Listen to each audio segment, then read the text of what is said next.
Today we're going to look at temporal response of first order systems, and then in the next lecture we're going to complicate it a little bit and look at second order transfer functions. So the idea is to analyze what characterizes the response of a system, which components of the transfer function are responsible for a transient and for a steady state.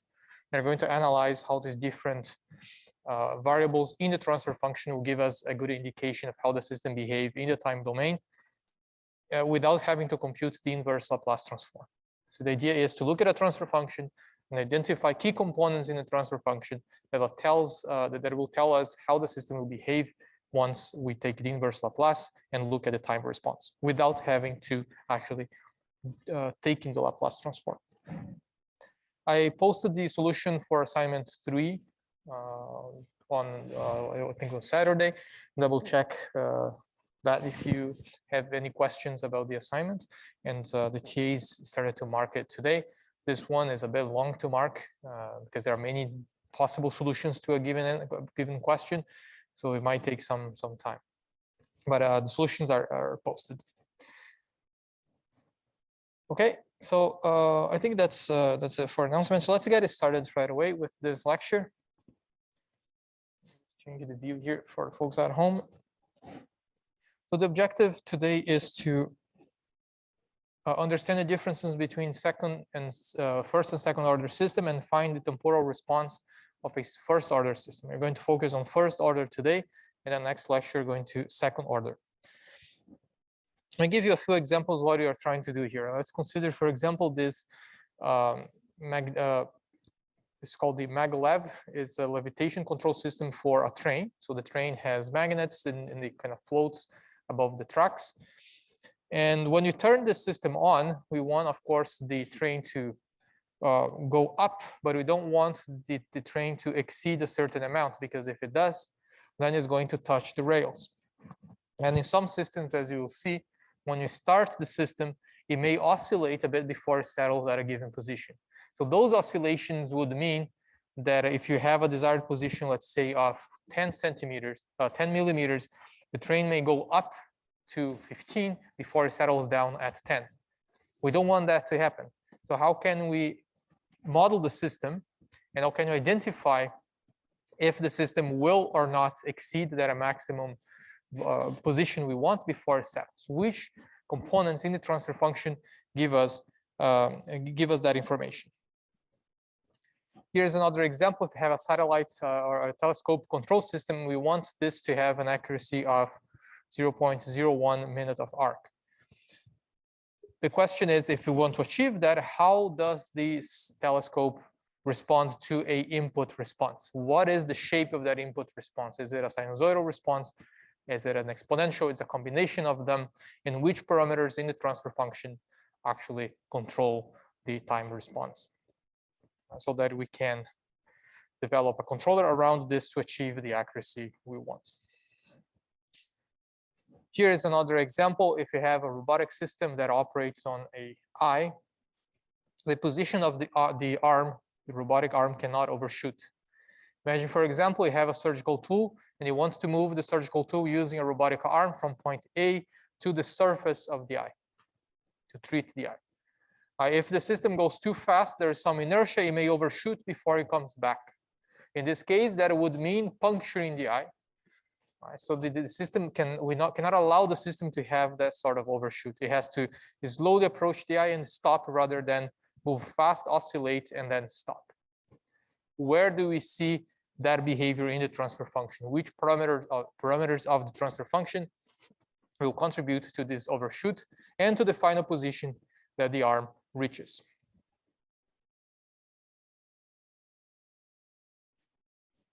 And that, again, we can look at all these characteristics in the transfer function without having to compute the inverse Laplace transform.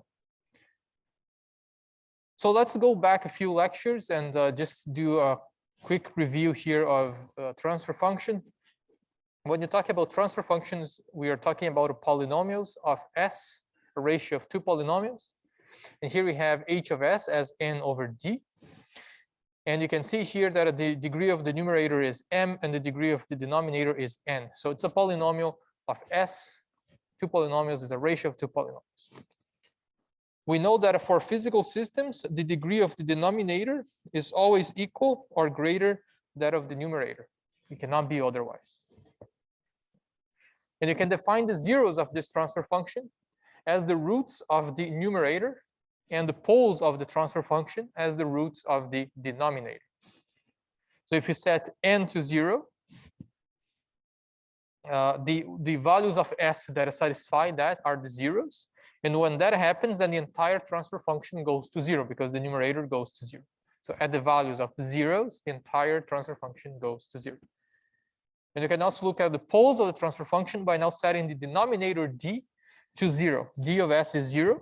So the values of s that satisfy that are the poles of the transfer function. And when that happens, when you make the poles of the transfer function tend, when you make s tend to the poles, then the denominator goes to 0, the entire transfer function tends to infinity. You remember that from the definition of Laplace transforms in lectures 4 and 5. Let's take this example here. For some reason, there should be a picture here that shows, for some of you, if you have your copies, but on my iPad, for some reason, it doesn't display. It's just a 3D representation of the magnitude of that transfer function. So here we have a transfer function with two zeros and two poles. All the zeros can be found again by setting the numerator to 0 and then solving for the values of s, that is s equals to 0, s equals to -3. And you can do the same for the denominator. Equate that to 0, and the values of s that satisfy this will be -1 plus -2j. And so two poles and two zeros. We don't really care about the magnitude of the transfer function at other points. So if you want to have a clear representation of this transfer function, it is sufficient to look at the poles and zeros. And you can now create this map, a two-dimensional map that shows where these poles and zeros are. So here I have a s-plane. So the real axis is at the bottom, that's sigma, and the imaginary axis is on top here, is the y-axis, that's omega. Remember that s equals to sigma plus minus j omega. So you have the imaginary component of s and the real component of s. That's the s-plane. And you can now place here all our poles and zeros. From now on, you're going to use a circle to represent zeros and a little x like that to represent the location of a pole. And you can see that with this map, we can recreate the transfer function. That's all we need to identify what the transfer function is. And we know that if we plot the magnitude of this transfer function over the s-plane, the entire s-plane, we will see 2 points of interest, points where the transfer function go to 0 and points where the transfer function tends to infinity. Right? And in particular, the degree of the transfer function will be given by the highest order of s. Knowing that the degree of the denominator is always greater or equal that of the numerator, we can say that the degree of the transfer function is given by the degree of the denominator. So for a first order system, we have one pole and no zeros, or one pole and one zero. That's a first order transfer function. This one, the degree of s, the highest degree of s is 2. That's a second order transfer function. And here we have two poles and two zeros, but it could have, of course, two poles, 1 0 or 2 or no zeros, but it cannot have more than 2 zeros. And that would not be that would not correspond to a physical system. So the degree of the transfer function is given by the degree of the denominator. So we're going to study today first order transfer functions. So that means the degree there is 1. And the next lecture, we're going to look at a second order transfer function. Okay. So when we define these transfer functions, we can, once we have them, we can find the temporal response through them. So here is a quick review of how to do that. So the first objective here is to find the transfer function and the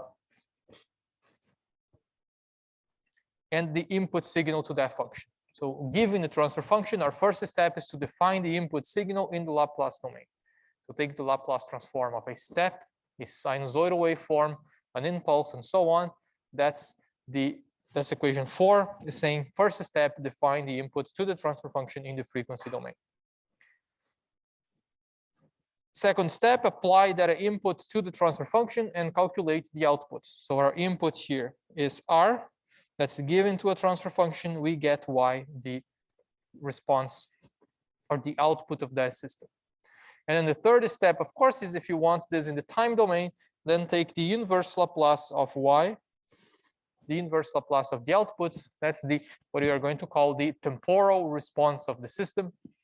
That's simply the time response, or temporal response is a function of time that characterizes the output of this particular transfer function given the input R of S. Right, so we saw all this before. Just a quick review here. So to find the temporal response, step 1, a bit more details here, define the input signal in the Laplace domain. So a few common input signals that we used are the impulse. Impulse is just the delta function, and in the frequency domain is represented by simply 1. The step function is a volt or something that is applied and held constant. And in the Laplace domain, this is simply the magnitude of that value divided by S. The third input signal we used before is a ramp signal. The ramp signal increases linearly over time. So here we have A times T, where A is basically given the slope of this curve. And taking the Laplace transform, the input signal becomes A over 1 over S squared. A times 1 over S squared. There are other signals too that we can start to consider now is the polynomial input. Now the input increases exponentially with respect to time. And here is the generic Laplace transform of that for any order. We have a sinusoidal waveform or a cosine, but we can also apply to it. And these are the transformations of the respective inputs. Now notice here that when you multiply the first order transfer function by any of these signals, we are increasing the degree of the resulting function, but we are still characterizing a first order system. Let's say we take a first order system and give it a sinusoidal waveform as an input. The result is a third order equation, but what we get in the output is still the characteristics of a first order system subjected to a sinusoidal waveform. We are not dealing with a third order system. We are dealing with a first order system that has received a input, a sinusoidal or cosine input. Right. The characteristics will be the same. That's just to say that the input does not change the way the system is structured. The system is a first order system. It will always respond as a first order system regardless of the input given to it. And same goes for second order systems and so on. Okay. So most of these concepts were covered before. Here a bit more now in the second step. We want now to evaluate the time response of a given function. We define the input. Now we can apply the input to the signal, the transfer function of interest. So here we have a second order system, and this is a mass spring damper system, as you recognize by that equation. So if we want to do the impulse response, just multiply the transfer function by the input, which in this case is simply f of s equals to 1, and do the Laplace transform. If you want to evaluate this step, now this for the step function, f of s becomes 1 over s, or the magnitude of the force divided by s. That replaces f here, and we can now find the inverse Laplace to find the temporal response. We can do the same for a sinusoidal waveform. In this case here is 5 sine of t. The Laplace transform is given there of that input. And now we can find the inverse Laplace to evaluate the response of the system there. Okay, so this will give us the entire time response. It gives us a function that represents the entire behavior of the system. But we can actually, when you plot the result, we'll identify two different portions of that time response. The first one is what you call the transient of the transfer function, or that's the first step, the first portion of the response. That's where we see the output changing over time. We typically call that the transient. And then the second portion is what we're going to refer to as a steady state. Once the value settled, there's no more changes. That's the steady state portion. We know how to calculate the steady state. Now you're going to see more on the transient. So back to the last step in this process, which is to calculate the time response. So once we replace the input with the respective Laplace transform of the input, we can simply take the Laplace transform, the inverse Laplace transform, and find the temporal response. Here is the temporal response for this second order system. Now you see here that at this this response can take many different shapes. It can go from an exponential to an exponential and sinusoidal component. Which parameters in the transfer function are governing that specific behavior? Is it M? Is it K? Is it B? How do they contribute to this transient? How do they contribute to the steady state? So that's what we're going to focus on now in this lecture and in the last lecture. So we're going to focus on this first part here, the transient. How do these values shape the transient response of the transfer function? And the last part here, the final value or the steady state, we know how to calculate that. We had the final value theorem. We used that before, and the final value theorem is given here as a reminder. If you want to evaluate the time response of a signal x of s, just multiply that by s, evaluate that when s tends to 0, and this gives us the same as x of t when time tends to infinity. That's the final value theorem that we described before. For the mass spring damper system, we have the resulting transfer function times the input here. And if you want to know in which position, for example, the mass stops once 1 Newton is applied, we can just take that and multiply by s and make s tend to 0. The result here is 1 over k. If you want to look at the impulse we're kind of slapping the mass and seeing, we want to see where it settles. And if you do the final value theorem, you'll find that settles at 0. Right, so the first one, you apply a force, you hold the force. The final position is inversely proportional to the stiffness of the spring. That makes sense. And when you just let it go from any position, it will oscillate and then settle at 0. Those we can find from the final value theorem. So again, two different portions of the transfer function, of the time response. The transient and the steady state. Steady state covered before. Now let's focus on the transient for first and second order systems. Okay. So to identify how the system will behave, the first step is to identify the degree of that system. First, second, third order, and so on. And here is just another way to say that. The degree or order of a system is the highest power of s in the transfer function's denominator. That is the highest derivative of s. For first order system, we will see something like that, the f of s, s divided by s, 2s plus 5. We see that the degree of the denominator is 1. That's a first order system. We can have then 1 pole and up to 1, 0. Second order system, the highest derivative is 2. We have 2 poles and up to 2 zeros, and third order is the same.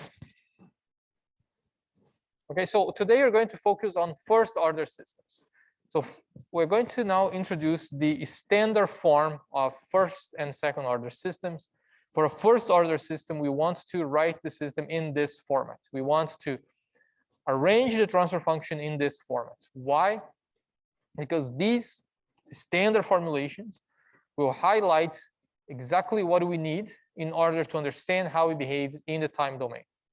Here we see two important variables here, k and tau. And you want to always write this in the form of 1 over tau s plus 1, so plus 1 and times k. So what do you see here? K is what we're going to call a gain. It's just a constant that will influence here the final value of the transfer function. And tau is the time constant, which characterizes the response to a step or impulse response of a system. That's the formulation. This is the type of formulation we want to know. So one tells us the final value, the other one tells us how fast we reach the final value. That's tau. When you deal with first order transfer functions, the time response to a step or the impulse input is always an exponential curve. Why is that? When we deal with the time response of a step or impulse, the time response to a step or impulse input of a first order system is always an exponential curve. Why is that?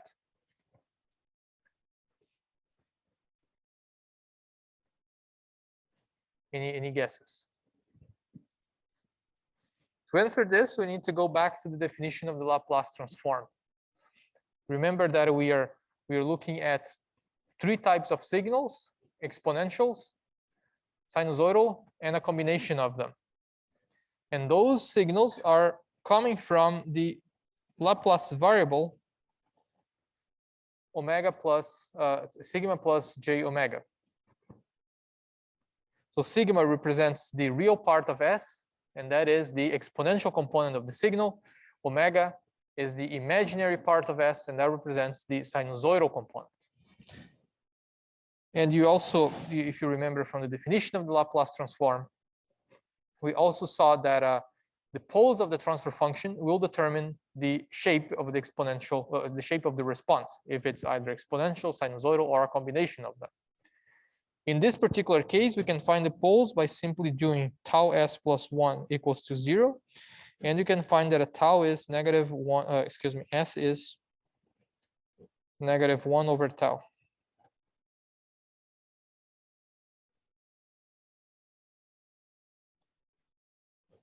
Tau is a real number. All right, so if tau is a real number because it comes from a transfer function, then the poles of this transfer function are always, or the pole of this transfer function is always a real number. There is no sinusoidal component. There is no imaginary part. And as such, the time response is always the exponential curve. Once again, because the poles are only real numbers. They have no imaginary components. Which will not be the case for a second order system, because in a second order system, we may have imaginary roots, imaginary poles, and those may give rise to exponential and sinusoidal components. But here, the only possible solution is a real pole. So we can only see exponential components.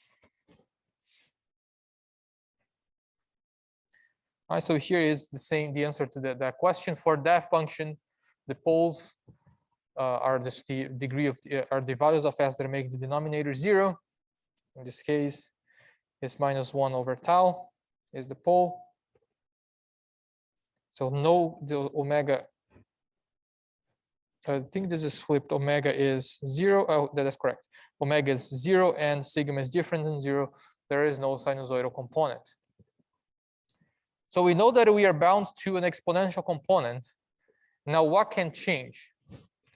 Well, two things. We can change how fast it responds, and we can change how in the final value of the function. So the first example here is that for a given value of tau, we may get a function like that. That will settle at k and goes up to k following this exponential. And this exponential is more or less sharp or fast, depending on the value of tau. So this is where tau plays a role, and this is where k plays a role. All right, this would be the response to a step input, for example. The other option is the impulse response, which is always tending to 0 for this system. And How fast do we go to 0? That again depends on tau.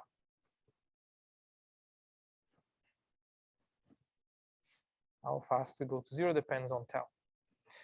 These two signals here assume that we are settling at a given point, so either at a k or 0. But depending on the value of tau, we may also have exponential components that increase to infinity. This will not happen in most physical systems, but mathematically, it is possible to have a pole that will create the exponential growing to infinity rather than decreasing to 0. So here we see then all possible responses we have for this particular function for a step or input or step or impulse inputs, and how tau and k influence them.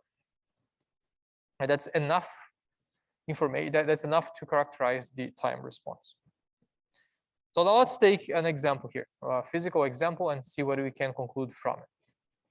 So here we have a RL circuit, as simply a voltage, a resistor, and an inductor. There's a current developed in the inductor, and you're going to subject this transfer function to an impulse and to a step input.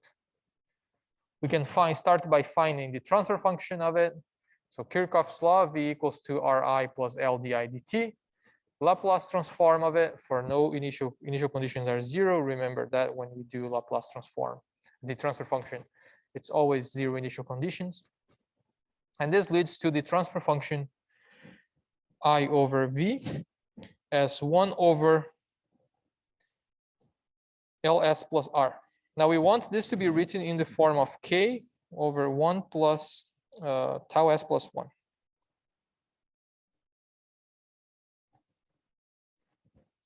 So to do that, you can simply divide the numerator and the denominator by R. And then we have here 1 over R. This is our K.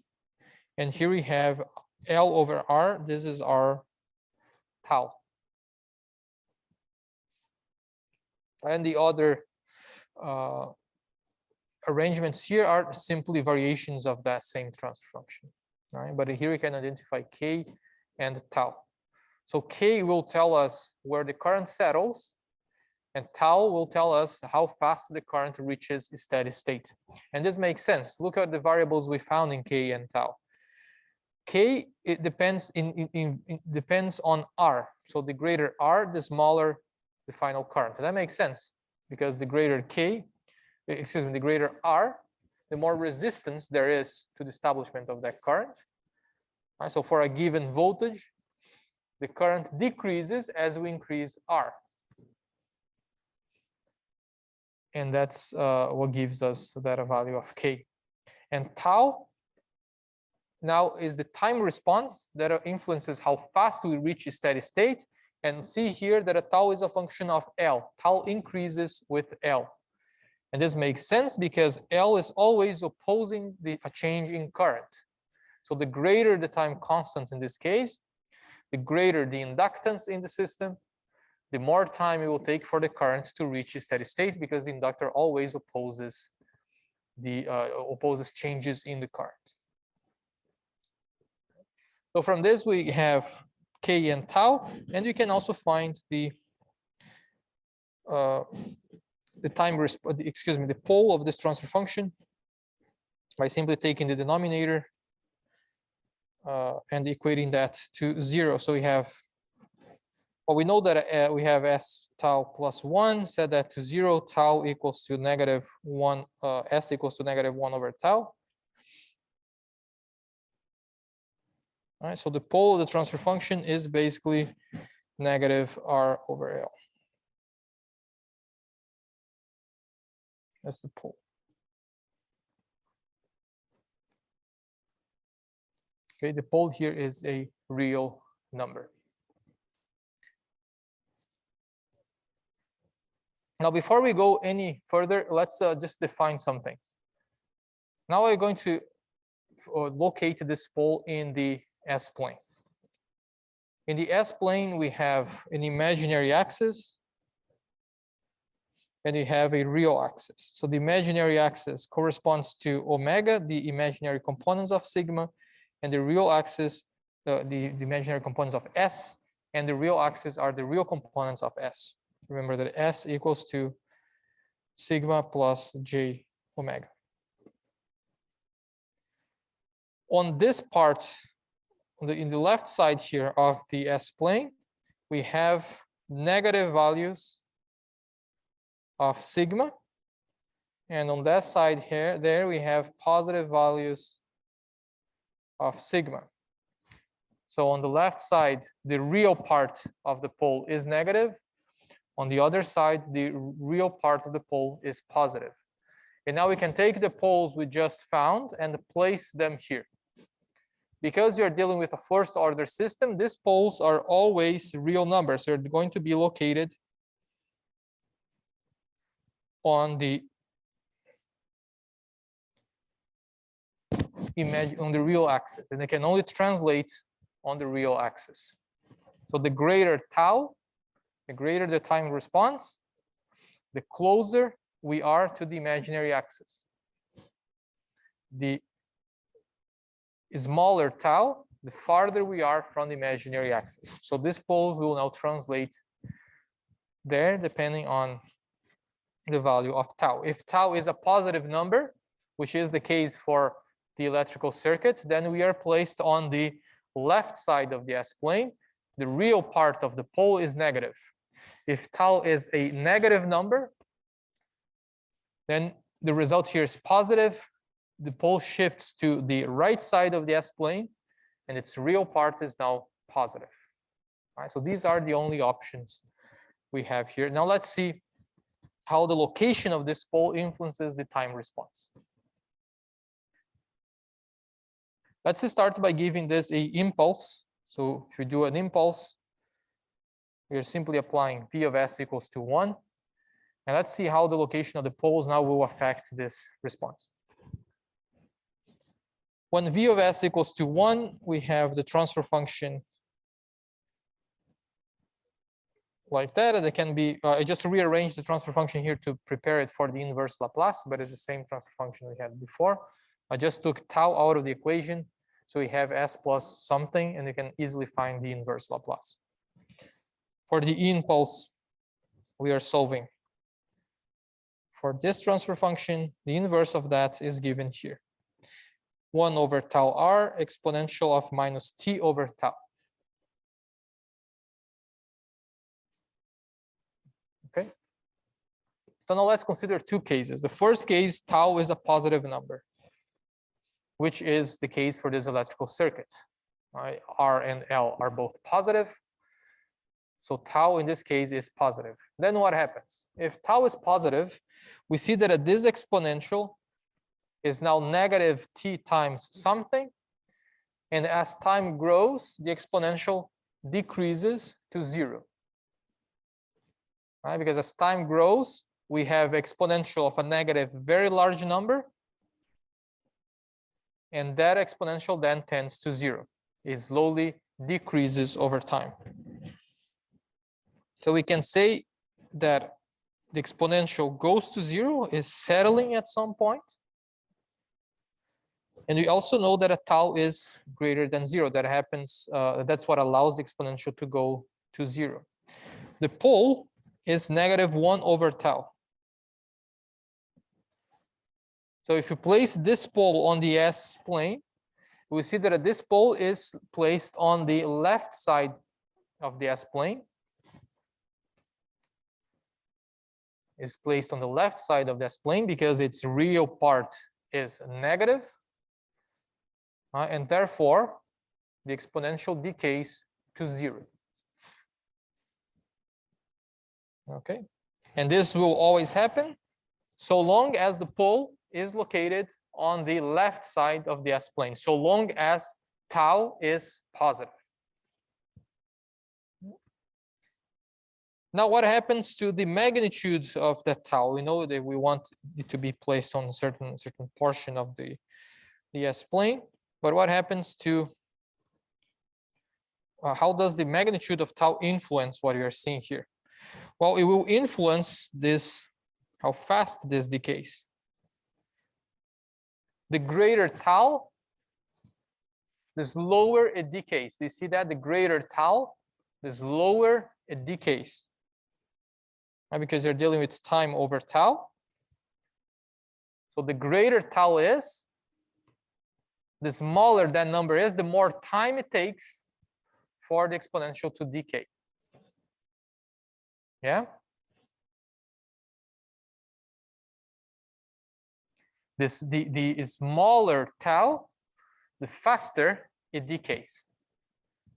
The smaller tau, the faster it decays because time increases, right? So let's say this is, we want this to be 100.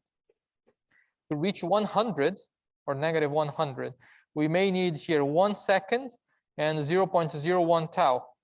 But if tau increases to, let's say, 0.1, then we need 10 seconds to reach that.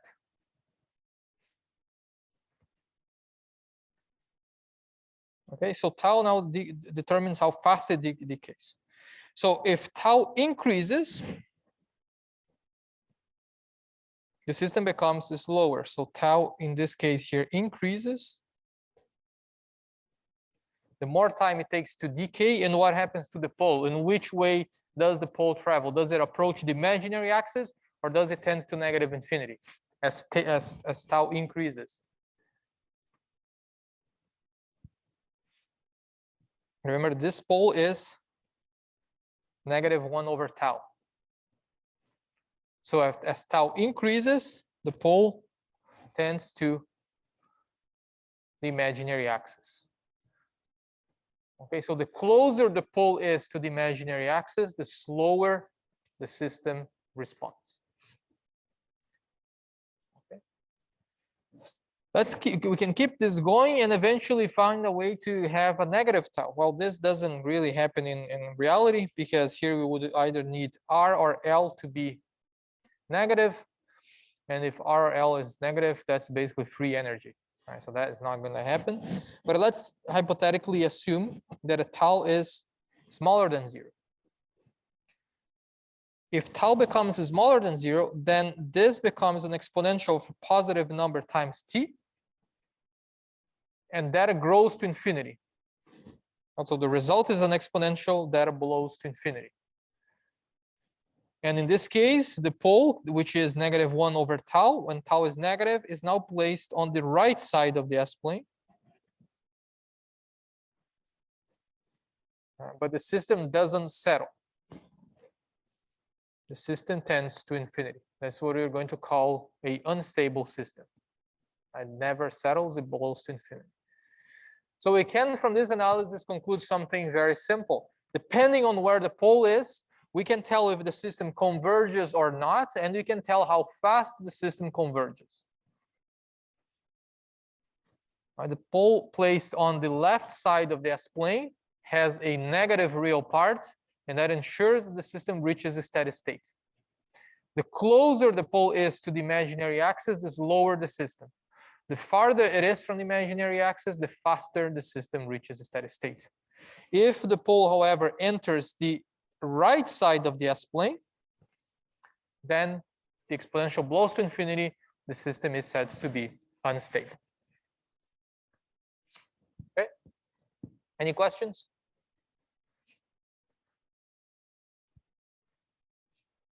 Any questions? No? Let's redo the same and this analysis, but now let's use a step input. So it's the same we did before, but now we're multiplying the whole thing by 1 over s. And to find the temporal response, we have to now split this into two partial fractions, k1 over k2, k1 over s plus k2 over that, and then solve for k1 and k2. They are given here. One is tau, one is negative 1 over tau. And when you do the inverse Laplace, this is what we get. That's what we get. And what do we see here? We see now an exponential and a constant part. So if we plot the time response, we see that the function tends to 1 over r, like that, provided that tau is greater than 0.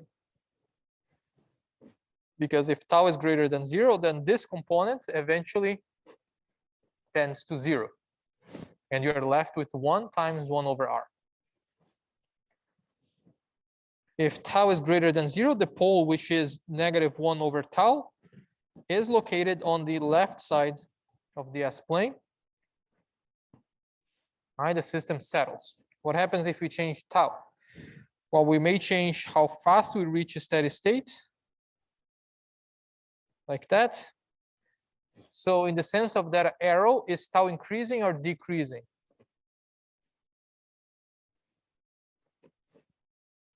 In the sense of that arrow, is tau increasing or decreasing?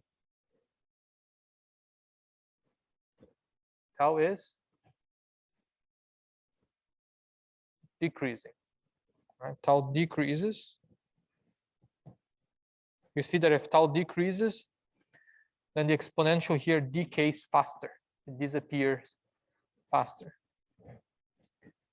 So if tau decreases, the pole shifts to the left and gets farther from the imaginary axis. Now the pole is 1 over tau. The smaller tau, the farther it gets from that.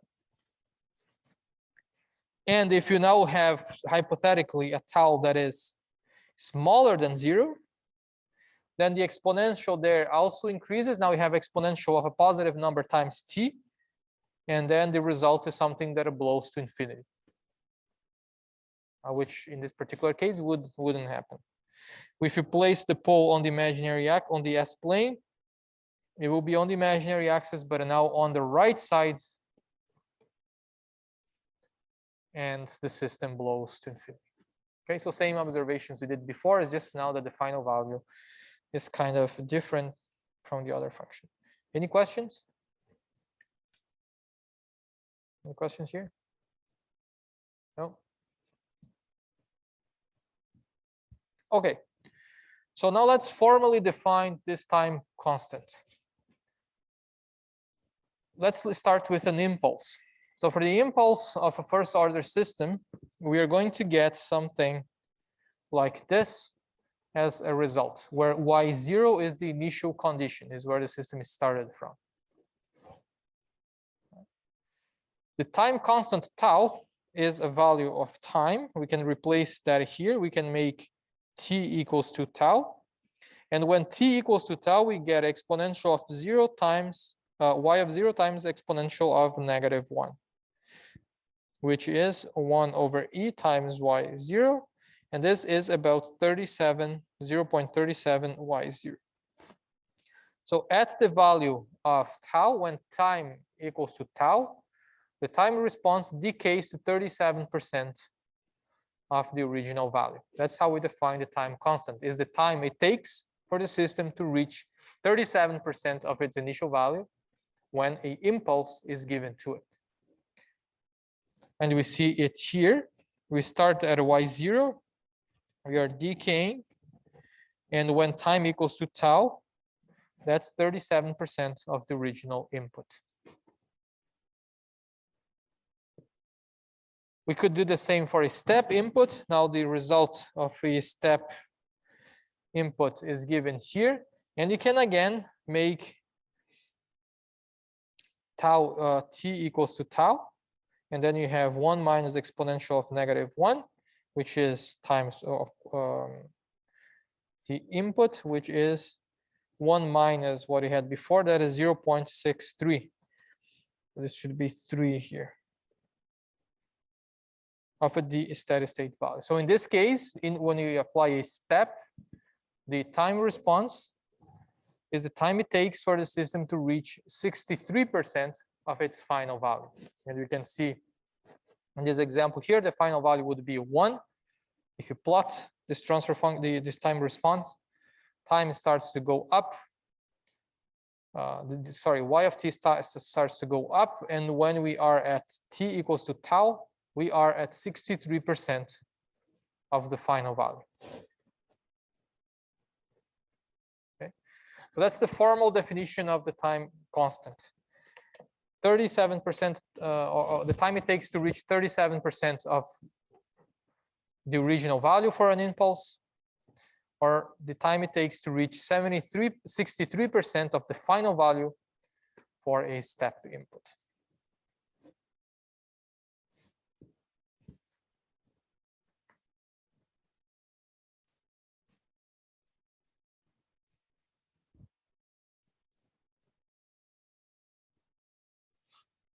Okay, any questions?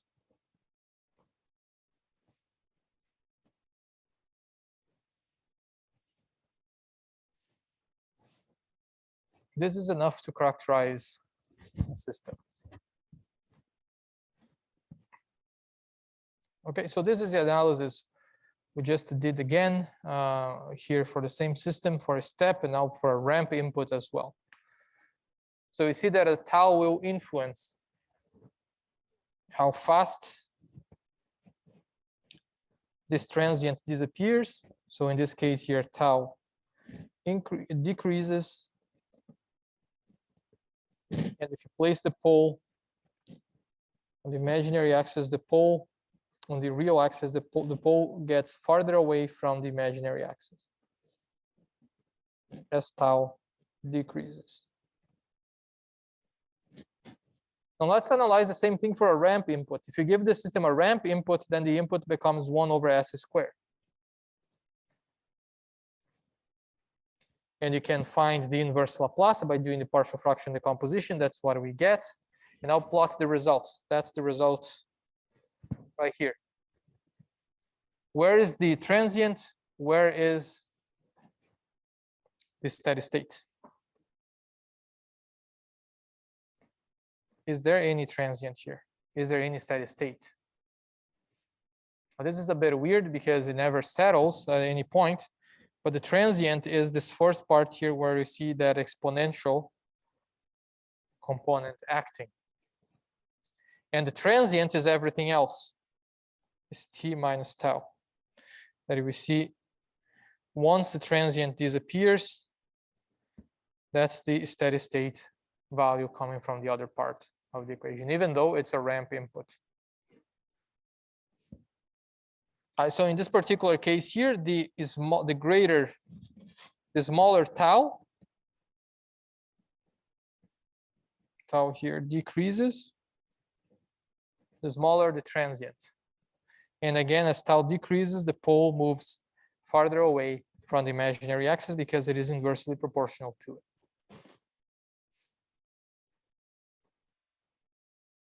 Okay. So that's it. That's all we need to know for first order systems.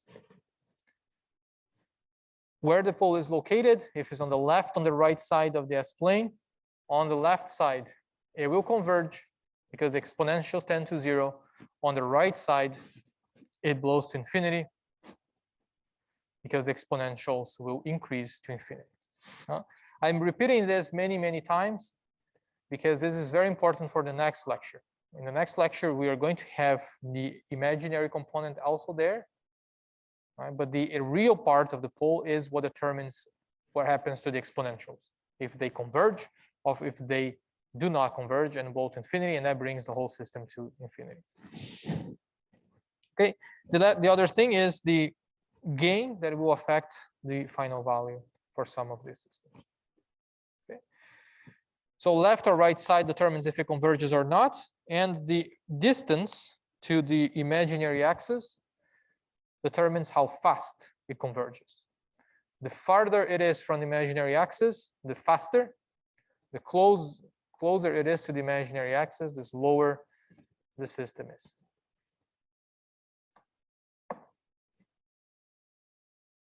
Okay, it's really, really simple. Let's do 2 exercises or 3 if you have time. Let's just start with this RC circuit. The input here is V. The output is V out, the voltage across the capacitor. And we can find the transfer function. We found this transfer function actually in one of the earlier lectures. And the transfer function is given here. Between the input voltage and the output is 1 over RC S plus 1. Question says, find the temporal response to a unit step input of V of S.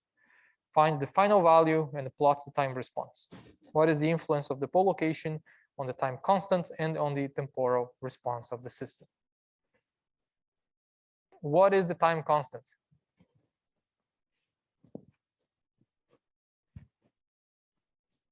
What is the time constant of this system?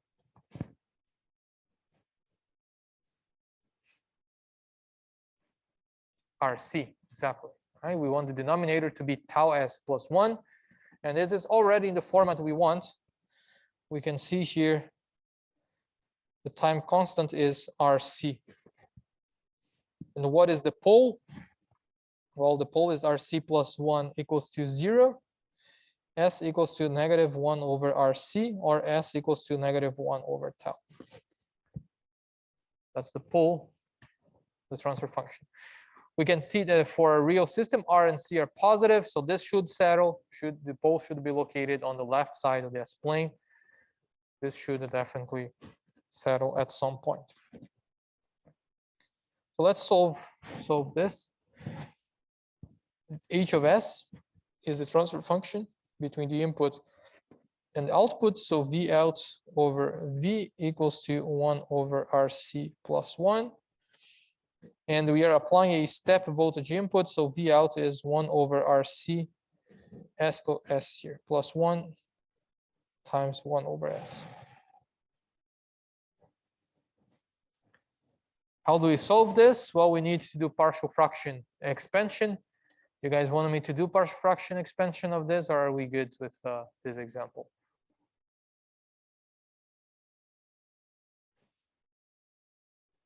Just give you the result of the partial fraction decomposition? Yeah? Okay.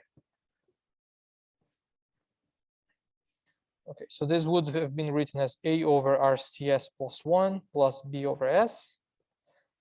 I'm going to give you the result here of this manipulation.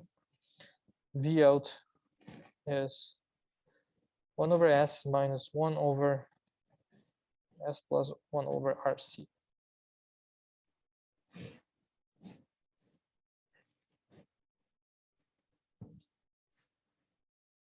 Okay, after we do the partial fraction decomposition, I'll post the solution with the partial fraction decomposition later.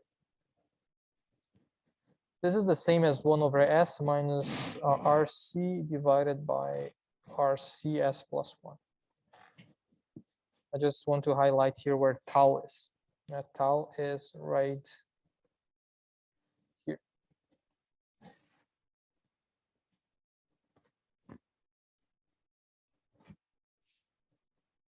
Okay.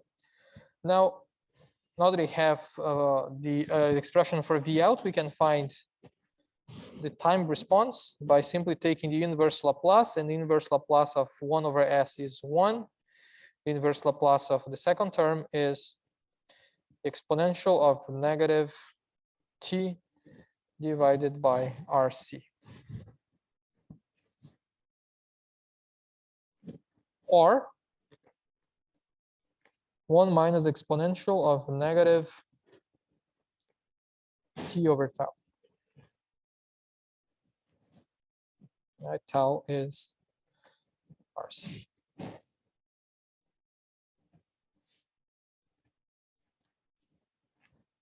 We can plot the result here. This is time, and this is V out. What is the final value of this function? As time tends to infinity, the function tends to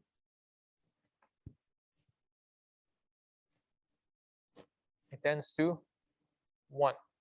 Right? Time tends to infinity, the exponential disappears, and this tends to 1. Now the function then grows to 1 following an exponential, as we see there. We can plot the location of the pole on the imaginary, on the S-plane. So imaginary, real, the pole, which is negative 1 over RC, is located there. Because RC are positive, the pole is on the left side. Real part is negative. Time response converges. Now let's look at how the time response influences the output. If we increase the time response, tau increases, what happens to the system?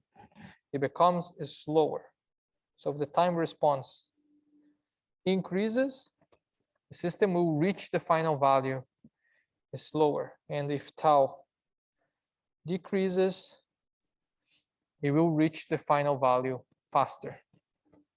So once again here, tau decreases. And if tau decreases, this is -1 over tau. The pole shifts farther from the imaginary axis. Okay. Now, does this make, yep. How do we got?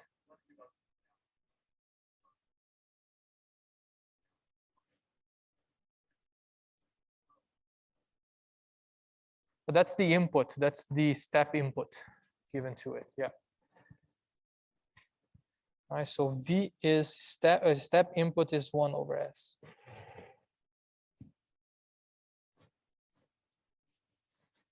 Okay. Now let's see if, well, this is exactly what we did before, but the reason this exercise here is just try to make sense of what we just did. So if tau decreases, we are supposed to reach a steady state faster. The pole is supposed to shift from the imaginary axis, away from the imaginary axis. Now, does this make sense physically? How do we decrease tau? Well, to decrease tau, we can either increase R or increase C.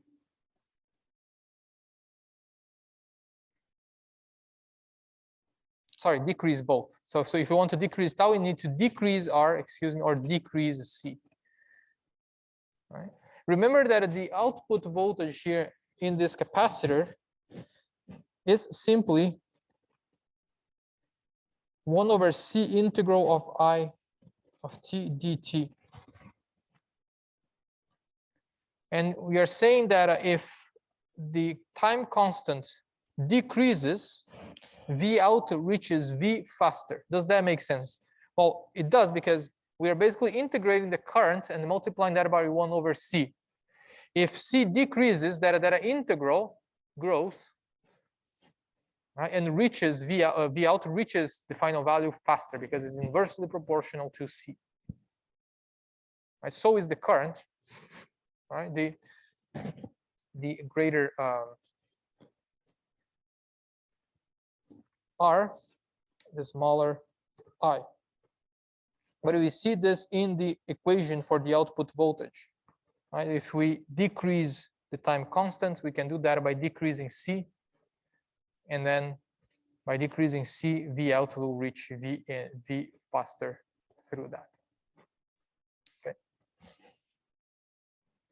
And that again depends on where we place this pole on the left side of the S-plane.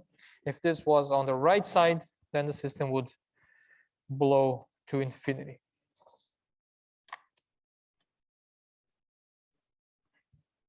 Okay, this first order analysis is really simple. The second order is a bit more interesting. There's more variables at play.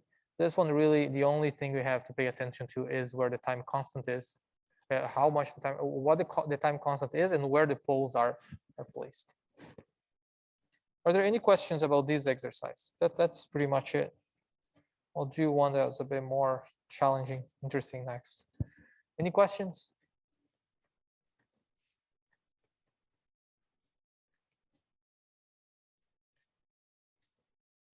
No? Should we move on? Yeah.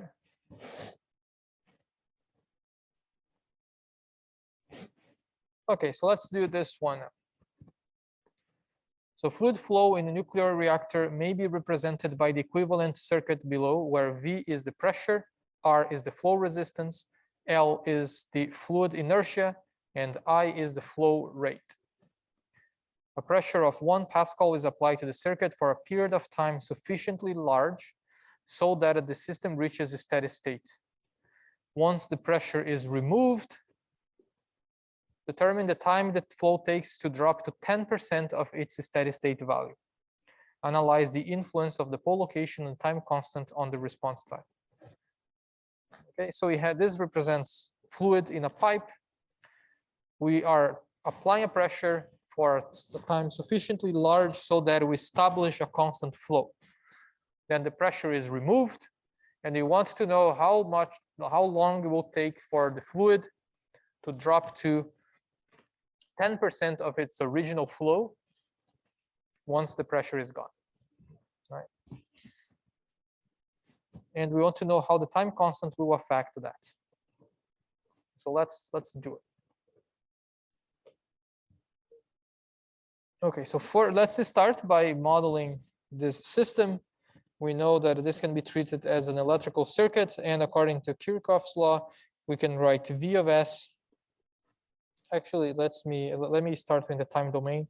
This might be useful later. V of t equals to IR plus L di dt, which in Laplace domain is V of S equals to I of S R plus LS for initial conditions equal to 0.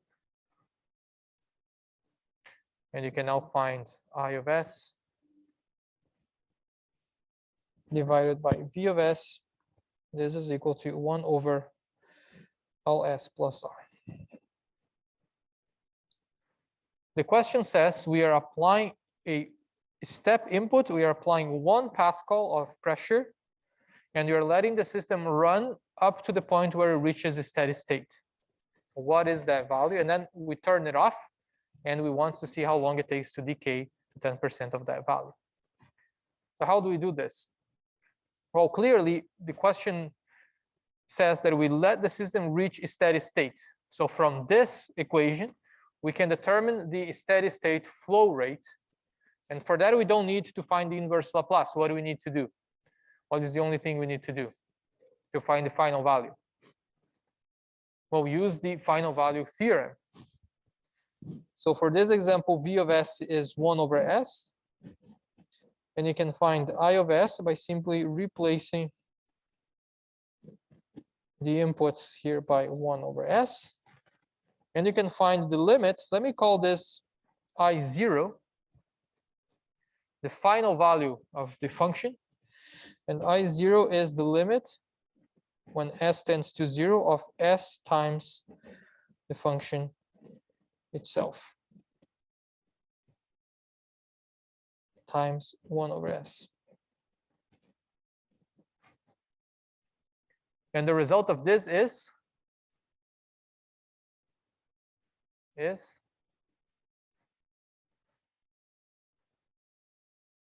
1 over R. So what are we saying here? If you apply a constant pressure to the system and let it run for sufficiently long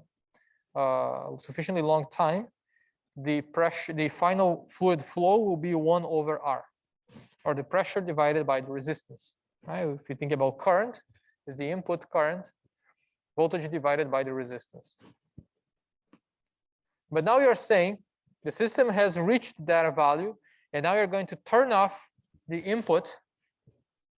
And when you turn off the input, we want to know how long it will take for this to reach 10% of 1 over R, of this I0 that I called here.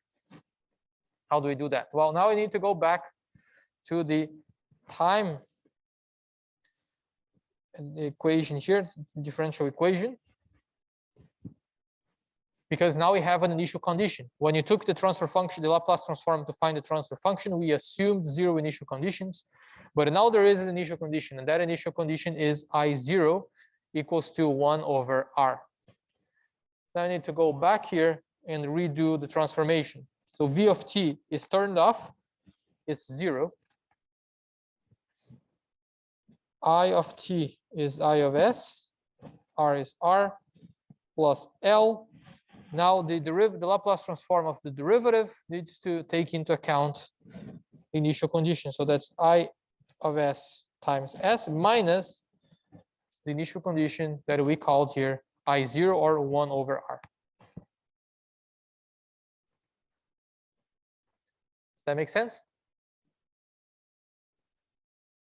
Yeah.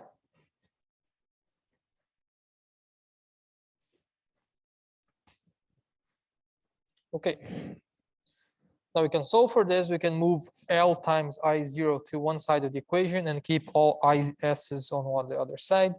So you have I of S LS R plus LS equals to I0 times L. And you have IS equals to I0 times L divided by S plus R. What is the time constant here?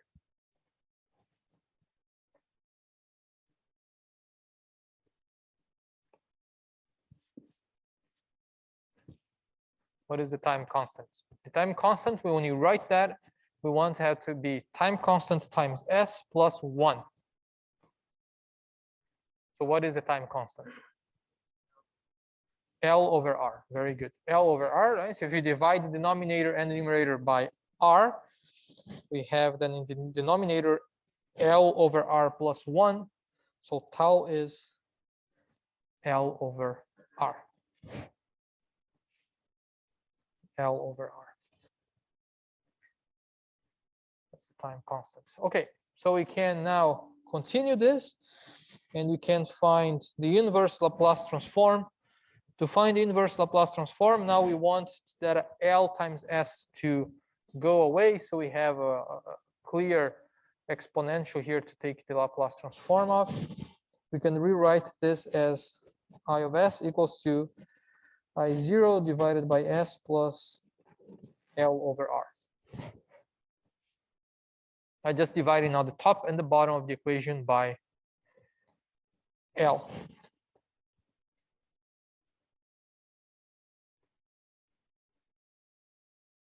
We are finally ready to take the inverse Laplace transform. I of t equals to I0 exponential of negative RL times t, which is the same as I0 exponential of negative t over tau.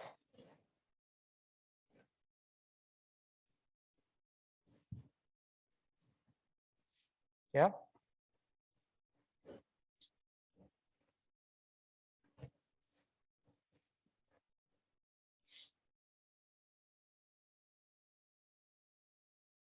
As the same equation.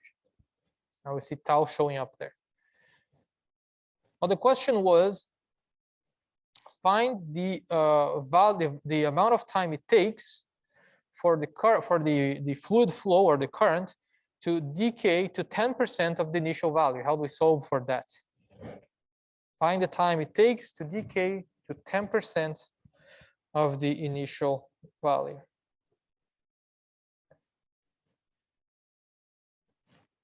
What is 10% of I0? Well, it's simply 0.1 times I0 equals to I0 exponential of minus t over tau.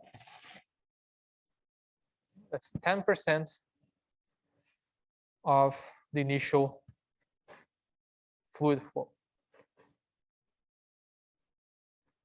So this I0 and this I0 cancel out.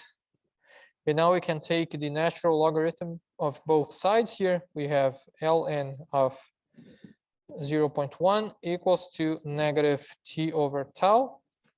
And we can solve for t. T is equal to negative tau times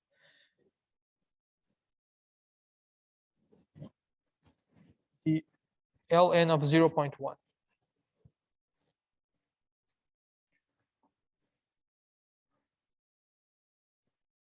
Okay, this is an interesting equation because it shows us exactly what we looked at before. We are looking here at the time it takes to decay to 10% of the original input. Sorry, 10% of the original initial condition. And we concluded here from this equation that at that time is directly proportional to tau. The greater tau, the more time it takes for the fluid to decrease to 10%. The smaller tau, the less time, the faster the system is And we could plot this to see better. If you plot the time response, as it decays, we are starting at I0, and then it decays to 0 like that as time grows to infinity. This is 0.1 I0, and the time it takes here is negative tau ln of 0.1.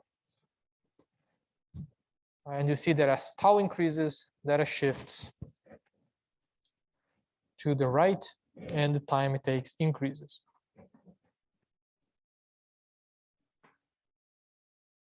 Okay.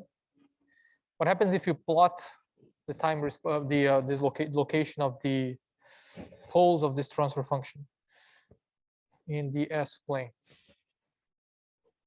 What is the pole? The pole is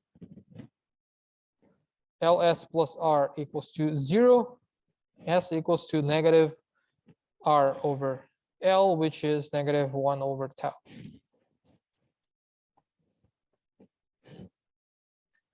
So if you plot it again, it will be located on the left side.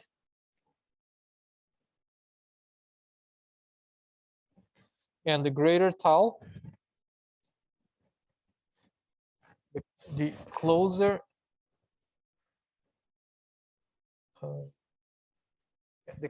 it gets to the imaginary axis. All right.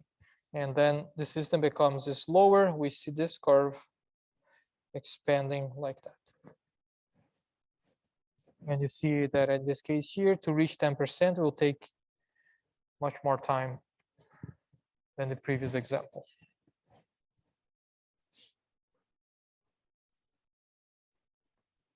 Okay.